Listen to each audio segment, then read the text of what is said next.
അസ്സലാമലൈക്കും. വലൈക്കും അസ്സലാം വറഹ്മത്തുള്ളാഹി വബറകാത്ത്. അല്ല, ഇത് നിന്റെ ഷീട്ടാ? എൻ്റെ ഷീട്ടാ.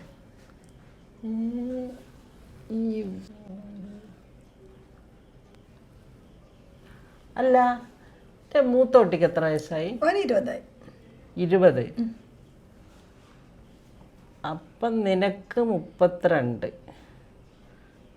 20 മൈനസ് ചെയ്താൽ 12.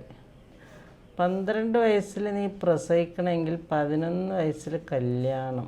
ഇത് കണക്ക് ഒക്കണില്ലല്ലോ, കണക്ക് ശരിയായിട്ടില്ലല്ലോ. മുങ്ങിയോ? ഓളെ വയസ്സിങ്ങനെ ഓളെ മുമ്പിൽ കണക്കൂട്ടണ്ടായിരുന്നു. വല്ലാത്തൊരു കണക്കായിപ്പോയി. ഇനി ഓള്, എനിക്ക് തോന്നില്ല ഇനി ഓള് വരുമെന്ന് ഇങ്ങോട്ടേക്ക്. വല്ലാത്തൊരു കണക്കായിപ്പോയി. ഞാൻ 10ാം ക്ലാസ്സൊന്നും ഒരു ഇത്ര അധികം കണക്ക് കൂട്ടിയിട്ടില്ല. എന്തായാലും പെണ്ണുങ്ങളോട് ഈ പ്രായത്തിൻ്റെ കാര്യത്തിൽ മസിൽ പിടിക്കരുതല്ലേ. പോട്ടെ.